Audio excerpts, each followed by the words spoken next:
बिस्मिल्लाहिर्रहमानिर्रहीम। अस्सलाम वालेकुम स्टूडेंट्स, मैं हूं राशिद और आप देख रहे हैं मैथ विद राशिद।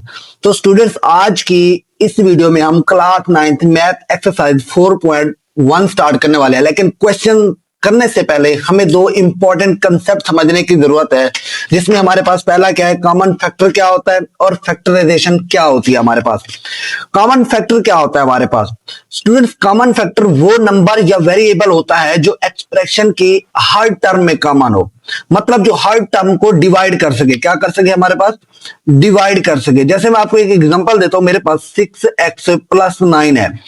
अगर आप देखें 6 और 9 को जो डिवाइड कर रहा है वो क्या कर रहा है? 3 कर रहा है ना, दोनों टर्म्स के अंदर। तो हमारे पास देखो ग्रेटेस्ट कॉमन फैक्टर भी हो जाता है और यही हमारे पास क्या हो जाता है, इसका कॉमन फैक्टर भी हो जाता है। क्या आ जाएगा? 3 इंटू 2x प्लस का क्या हो जाएगा? 3 मेरे पास। तो इस तरह हमने क्या करना है, कॉमन फैक्टर लेना है स्टूडेंट्स। कॉमन फैक्टर क्या होगा? 6 और 9 दोनों से 3 डिवाइड हो जाते हैं, इसलिए 3 क्या होगा? इसका कॉमन फैक्टर होता है। अब कॉमन फैक्टर लेते क्यों है, हमारे पास ये सवाल भी आता है। कॉमन फैक्टर हम लेते हैं एक्सप्रेशन को सिंपल बनाने के लिए। क्या करने के लिए? एक्सप्रेशन को सिंपल बनाने के लिए हम यूज करते हैं। नंबर 2 पे हम इसे यूज करते हैं फैक्टराइजेशन करने के लिए। क्या? किसके लिए? फैक्टराइजेशन करने के लिए भी हम इसको क्या करते हैं स्टूडेंट, यूज करते हैं। नंबर 3 पे हम क्या करते हैं, इक्वेशन सॉल्व करने के लिए भी हम इसका क्या करते हैं, यूज करते हैं। इक्वेशन सॉल्व करने के लिए स्टूडेंट्स, ये हमारे पास क्या है, इक्वेशन सॉल्व करने के लिए भी क्या हम करते हैं, इसको यूज करते हैं। अब कॉमन फैक्टर क्यों लेते हैं? एक तो हम एक्सप्रेशन के लिए, फैक्टराइजेशन के लिए, और दूसरा इक्वेशन सॉल्व करने के लिए हम क्या करते हैं, कॉमन फैक्टर ही लेते हैं। अब फैक्टराइजेशन क्या होता है स्टूडेंट्स मेरे पास? फैक्टराइजेशन का मतलब होता है किसी अलजेब्रिक एक्सप्रेशन को फैक्टर के मल्टीप्लिकेशन फॉर्म के अंदर लिखना। एक पहली बात कर देते स्टूडेंट्स, फैक्टराइजेशन का मतलब है किसी अलजेब्रिक एक्सप्रेशन को फैक्टर्स के मल्टीप्लिकेशन फॉर्म के अंदर लिखना। जैसे मेरे पास एग्जांपल है 6x प्लस 9। अब देखिए इसका फैक्टर क्या था? 3 था। अब बच क्या गया था मेरे पास? 2x प्लस का 3 बच गया था। अगर देखें तो एक फैक्टर मेरे पास 3 हो गया और दूसरा फैक्टर मेरे पास क्या हो गया? 2x प्लस 3 हो गया। और इस प्रोसेस को क्या कहते हैं? फैक्टराइजेशन कहते हैं स्टूडेंट्स। अब हम क्या करते हैं, एक्सरसाइज 4.1 पे चलते हैं। इन्हीं की मदद से हम क्या करते हैं, क्वेश्चन 1 और 2 को सॉल्व करते हैं। अब क्वेश्चन सॉल्व करने से पहले यहां पे आ जाए, मेरे पास एक एग्जांपल ठहरी है। ये मेरे पास एक एक्सप्रेशन है। मैंने क्या किया, इसकी दो टर्म थी एक्सप्रेशन की, 2ab² प्लस 6ab। अब 2ab² को मैं लिख सकता हूं 2ab का स्क्वायर था, b को मैंने 2 दफा लिख दिया। अब इसी तरह 6ab था, 6 को मैं लिख सकता हूं 2 मल्टीप्लाई बाय 3ab। अब देखिए इन दोनों, इनमें से कॉमन फैक्टर कौन से आ रहे हैं मेरे पास? एक तो 2 आ रहा है, इधर से भी 2 आ रहा है, एक a आ रहा है और b आ रहा है, इधर भी a और b आ रहा है। तो मेरे पास किस तरह ये बन जाएगी फॉर्म? 2ab, इस इधर से हमारे पास क्या बच जाएगा? b बच जाएगा, और इस साइड से हमारे पास क्या बच जाएगा? 3 बच जाएगा। इस तरह हमने क्या करना है, इसी क्वेश्चंस को हमने सॉल्व करना है। इनमें से कॉमन फैक्टर लेने हैं, और एक तो आप ग्रेटेस्ट कॉमन फैक्टर्स की मदद से भी ले सकते हो इसको। तो चलिए हम क्या करते हैं, 4.1 एक्सरसाइज को सॉल्व करते हैं। उसका क्वेश्चन नंबर 1 है मेरे पास, factorisation by identifying common factor students.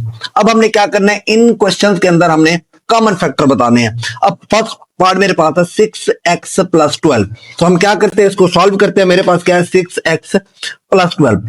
अब स्टूडेंट्स देखें, मेरे पास एक है 6 के अगर मैं फैक्टर निकालूं 6 मल्टीप्लाई बाय 1 होगा। अगर मैं 12 की बात करूं तो 12 क्या होगा? 6 मल्टीप्लाई बाय 2। अब देखिए दोनों में ग्रेटेस्ट कॉमन फैक्टर क्या है मेरे पास? ग्रेटेस्ट कॉमन फैक्टर मेरे पास 6 आ रहा है, तो मैं यहां पे क्या ले लेता हूं, 6 को कॉमन फैक्टर ले लेता हूं। बाकी क्या बच जाएगा? x, इधर से क्या बच जाएगा मेरे पास? 2। तो इस तरह मेरे पास इसका आंसर क्या आ गया? 6 इंटू एक्स प्लस 2 आ गया। अब नेक्स्ट पार्ट 2 देखें। पार्ट 2 में मेरे पास क्या है, 15y² प्लस 20y। अगर बात करते हैं 15 की, तो 15 डिवाइड हो रहा है, इसके कॉमन फैक्टर क्या होंगे? 5 मल्टीप्लाई बाय 3। 20 के क्या होंगे? 5 मल्टीप्लाई बाय 4 होंगे मेरे पास। अब स्टूडेंट्स, अब मेरे पास इनमें से देखें कॉमन क्या आ रहा है? 5 आ रहा है ना, तो मैं यहां से क्या ले लेता हूं, 5 कॉमन ले लेता हूं 5। अब यहां पे देखें y² और y है, इन दोनों में से एक y मेरे पास क्या आ जाएगा, कॉमन आ जाएगा। बाकी मेरे पास क्या रहेगा, इधर से मेरे पास बचेगा 3। 15 को 5 पे डिवाइड कर दे तो मेरे पास आंसर क्या आता है, 3 आता है। तो ये क्या बचेगा, 3y। और यहाँ पे अगर मैं बात करूं तो मेरे पास 4 बचेगा। 20 को जब मैं 5 पे डिवाइड करता हूँ 4 रहेगा, तो प्लस का मेरे पास क्या रहेगा, 4y। तो मेरे पास ऑलरेडी कॉमन में आ गया। तो इस तरह मेरे पास इसका आंसर क्या आ गया, 5 इंटू 3y प्लस 4। आई होप आपको पार्ट 2 की समझ आ गई होगी। अब हम पार्ट 3 करते हैं। स्टूडेंट्स पार्ट 3 है मेरे पास, -12x² -3x। अब बात करते हैं -12 की, साथ में x² की भी।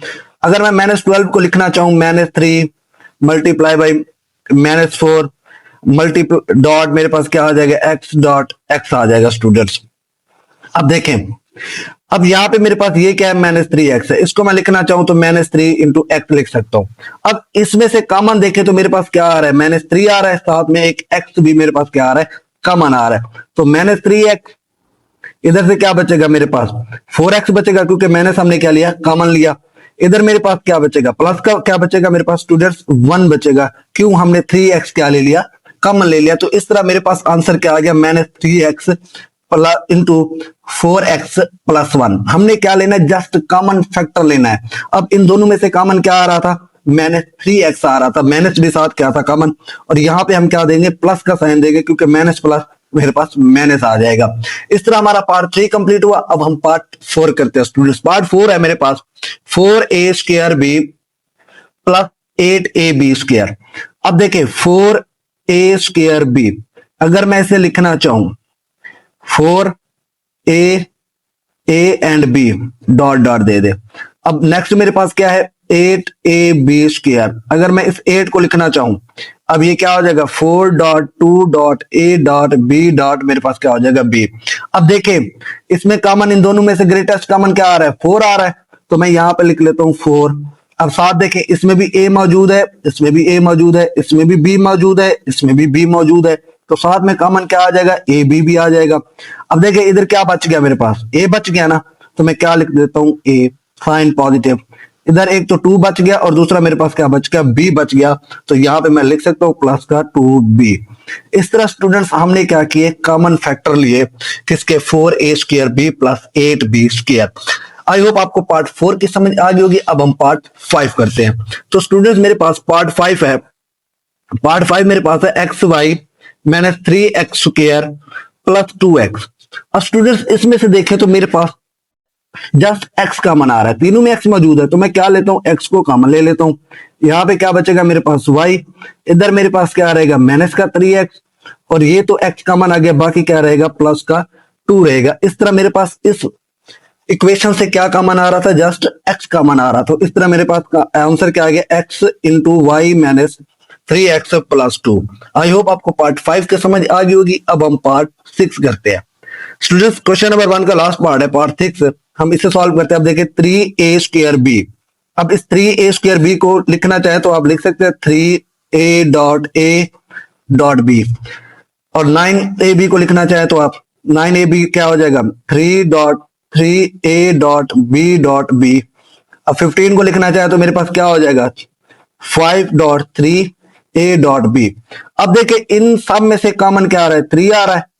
अब मैं क्या ले लेता हूं, 3 को यहां से कॉमन ले लेता हूं। 3 तो आ गया, साथ में मेरे पास a भी कॉमन आ रहा है, मैं a को भी कॉमन ले लेता हूं। साथ में मेरे पास b भी कॉमन आ रहा है, मैं a b को भी क्या ले लेता हूं, कॉमन ले लेता हूं। ये मेरे पास क्या आ जाएगा, a b इंटू बाकी क्या बच गया। अब यहां से देखें, a b कॉमन आ गया, 3 भी, बाकी क्या रहेगा मेरे पास, a रहेगा माइनस। अब यहां से तो 3 कॉमन आ गया था, बाकी एक 3 बच गया था, मैं 3 ले लेता हूं। a बाहर आ गया था, b भी एक बाहर आ गया था, बाकी क्या रहेगा, एक b रहेगा। तो यहां पे मैं राइट कर लेता हूं प्लस। अब यहाँ पे देखें, इधर से तो 5 रह गया था, 5, और साथ मेरे पास a b दोनों बाहर आ गए थे। तो इसलिए इसका आंसर क्या आया, 3ab into a minus 3b plus का क्या हो जाएगा, 5 हो जाएगा। इस तरह हमने क्या किया, कॉमन फैक्टर निकाले जो हमारे पास क्वेश्चन दिए गए थे उनके। आई होप आपको क्वेश्चन नंबर 1 की समझ आ गई होगी। अब हम क्या करते हैं, क्वेश्चन नंबर 2 को सॉल्व करते हैं स्टूडेंट्स। जी तो स्टूडेंट्स हमारे पास क्वेश्चन नंबर 2 है, हमने इसको भी क्या करना है, फैक्टराइज करना है। अब देखिए 5x प्लस 15 है, हमने क्या करना है, इसका इसको हमने फैक्टराइज करना है। अब देखिए 5x है, अगर मैं इसकी फैक्टराइज करूं तो मेरे पास एक 5 आता है और दूसरा क्या आता है, मेरे पास x आता है। इसी तरह 15 की फैक्टराइज करूं तो 5 मल्टीप्लाई बाय क्या आता है, 3 आता है। अब देखिए इन दोनों में से कॉमन क्या आ रहा है, मेरे पास 5 आ रहा है, तो यहाँ पे मैं राइट कर लेता हूँ 5 इंटू, अब यहाँ पे क्या बच गया x, यहाँ पे x आ जाएगा। अब इधर देखे इसमें से हमारे पास क्या बचा, 3 बचा, तो मैं यहाँ पे प्लस का 3 लिख दो। तो इस तरह हमने क्या किया, इसको फैक्टराइज किया। हमने क्या लेना है, ग्रेटेस्ट कॉमन फैक्टर लेना है, तो वो हमने क्या लिया, 5 लिया। उसके बाद हमारे पास क्या बच गया, यहाँ पे x और इधर क्या बचा। जब 15 को 5 पे डिवाइड किया तो मेरे पास आंसर क्या आता है, 3 आता है। हम इसी जो कॉमन लेते हैं उसी को उसी नंबर पे डिवाइड करते हैं, जो बच जाता है हम उसी का ही आंसर लिखते हैं जी। तो स्टूडेंट मेरे पास पार्ट 2 है, x square plus 4x plus 3। अब इस तरह की अगर हमारे पास कोई टर्म आ जाए या इक्वेशन आ जाए, हमने उसको किस तरह सॉल्व करना है।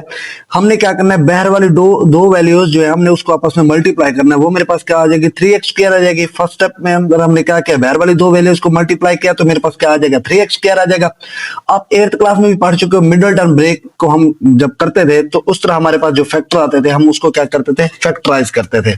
अब देखिए स्टूडेंट, अब ये मेरे पास क्या है, 3x स्क्वायर है। अब हम मेरे पास मिडिल टर्म क्या है, 4x है। इस 4x के मैंने दो ऐसे पेयर लेने हैं जिसको मैं प्लस माइनस करूं तो मेरे पास आंसर 4x है, उसको मल्टीप्लाई करूं तो मेरे पास आंसर क्या आना चाहिए, 3x स्क्वायर आना चाहिए। अब इस 4x को लिखना चाहूं तो 3x मल्टीप्लाई बाई 1x। अब 3x को 1x से मल्टीप्लाई करो तो आंसर क्या आएगा, मेरे पास 3x स्क्वायर आएगा ना स्टूडेंट। 3 को 1 से करो तो मेरे पास क्या आ गया, 3x स्क्वायर आ गया। अब 3x और 1x को आपस में ऐड करो तो मेरे पास क्या आ जाएगा, 4x आ जाएगा। यही वाला टर्म जो मिडिल टर्म थी मेरे पास, दोबारा वही आंसर आएगी। अब मेरे पास जो पेयर बने वो क्या बने student, x square plus 3x plus x plus का क्या हो जाएगा, मेरे पास 3 हो जाएगा। अब स्टूडेंट्स हमने क्या करना है, इन दोनों में से कॉमन लेना है, फिर इन दोनों में से कॉमन लेना है। अब देखिए इन दोनों में से मेरे पास कॉमन क्या आ रहा है, x आ रहा है, बाकी क्या बचा है, x बचा, यहां से एक x बाहर आ गया। अब ये x बाहर आ जाएगा तो बाकी क्या रहेगा, 3। अब इन दोनों में से कोई कॉमन नहीं आ रहा तो प्लस का 1 मेरे पास क्या आता है, कॉमन आता है, तो x प्लस 3 क्या आ जाएगा, इसका आंसर आ जाएगा। अब स्टूडेंट इन दोनों में से देखिए कॉमन क्या आ रहा है तो मेरे पास क्या आ जाएगा, x प्लस 3 इंटू ये क्या रहेगा, x प्लस 1 रहेगा। इस तरह हमने क्या किया, कॉमन फैक्टर निकाले किसके, x square plus 4x plus 3 के हमने फैक्टराइजेशन की। वो मेरे पास क्या आई, x plus 3 into x plus 1। आई होप आपको पार्ट 2 की समझ आ गई होगी। मैं एक बार फिर रिवाइज करवा देता हूँ। इस तरह की इक्वेशन अगर हमारे पास आ जाए जिसमें एक्स स्क्वायर हो प्लस 4x हो प्लस 3 हो, हमने क्या करना है, फर्स्ट स्टेप के अंदर बाहर वाली दो वैल्यूज को आपस में मल्टीप्लाई करना है। फिर हमने उसके बाद जो मिडल टर्म है उसको ब्रेक करना है, उसको मल्टीप्लाई करूं तो आंसर मेरे पास बाहर वाली जो वैल्यूज को हमने मल्टीप्लाई किया था उसी के इक्वल आना चाहिए। और मिडल टर्म को जब ब्रेक किया तो उसको हम प्लस माइनस करें तो मेरे पास दोबारा मिडल टर्म आनी चाहिए। आई होप आपको पार्ट 2 की समझ आ गई होगी। अब हम पार्ट 3 करते हैं। तो स्टूडेंट्स मेरे पास पार्ट 3 है, x square plus 6x plus 8। अब देखें फर्स्ट स्टेप के अंदर हमने क्या करना है, इन बाहर वाली दो वैल्यूज को आपस में मल्टीप्लाई करना है। तो मेरे पास आंसर क्या आएगा, 8x स्क्वायर आएगा। 8 को जब मैं मल्टीप्लाई करूंगा x से तो मेरे पास 8x स्क्वायर हो जाएगा। अब यहाँ पे मेरे पास क्या है, 6x है। अब इस 6x को मैंने इस तरह ब्रेक करना है कि इसको मैं प्लस से माइनस करूं तो मेरे पास 6x आना चाहिए, मल्टीप्लाई करूं तो मेरे पास आंसर क्या आना चाहिए, 8x स्क्वायर आना चाहिए। इसे कहते हैं मिडिल टर्म मेथड है मेरे पास। अब 6x को अगर लिखना चाहूं मैं 4x 2x, अब ये 4x और 2x को मल्टीप्लाई करो तो मेरे पास क्या बन जाता है, 8x स्क्वायर। अगर इन दो वैल्यूज को प्लस करो तो मेरे पास क्या बन जाता है, 6x बन जाता है। तो मैं यहाँ पे लिख सकता हूँ x square plus 4x plus 2x plus का मेरे पास क्या आ जाएगा, 8 आ जाएगा। अब हमने क्या लेना है, इन में से कॉमन नंबर लेने। अब इन दोनों में से कॉमन क्या आ रहा है, x आ रहा है। अब यहाँ पे क्या बचा, x बचा, इधर से मेरे पास क्या बचा, 4। अब इन दोनों में से कॉमन हो तो मेरे पास क्या आता है, प्लस का 2 कॉमन आता है, x। अब 8 पे मैं 2 डिवाइड करूं तो मेरे पास आंसर क्या आता है, 4 आता है, तो प्लस का क्या हो जाएगा, 4। अब इन दोनों में से कॉमन क्या आ रहा है, x प्लस 4 आ रहा है, इंटू ये क्या हो जाएगा मेरे पास, x प्लस 2।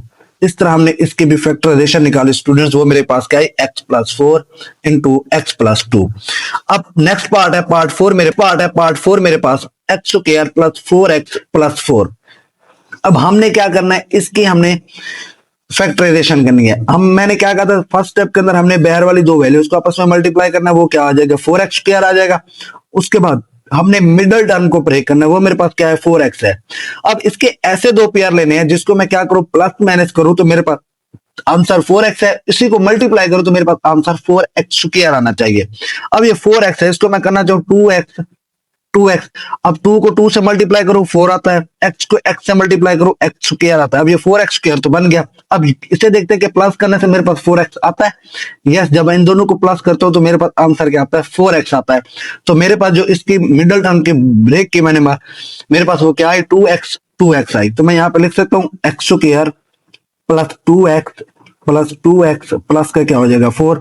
अब हमने क्या करना है, इन दोनों में से कॉमन लेना है, फिर इन दोनों में से कॉमन मेरे पास क्या आएगा x, बाकी क्या बचेगा, इधर से x बच जाएगा, प्लस इधर से क्या बचेगा 2, प्लस अब इधर से मेरे पास क्या कॉमन आ जाएगा 2, इधर क्या बचेगा x प्लस 2। जब 4 को 2 पे डिवाइड करो तो आंसर मेरे पास क्या आता है, 2 आता है। तो students x plus 2 into x plus 2 मेरे पास क्या आ गया, आंसर आ गया। अगर आप इसे लिखना चाहो तो x प्लस 2 का स्क्वायर भी क्या करते हो, लिख सकते हो। इस तरह हमने क्या किया, मिडिल टर्म को ब्रेक करके इसकी क्या किया, हमने फैक्टराइजेशन की। आई होप आपको पार्ट 4 की भी समझ आ गई होगी। अगर आज की वीडियो आपको हेल्पफुल लगी हो तो वीडियो को लाइक, शेयर और सब्सक्राइब जरूर करें। अल्लाह हाफिज स्टूडेंट्स, मिलते हैं नेक्स्ट वीडियो में।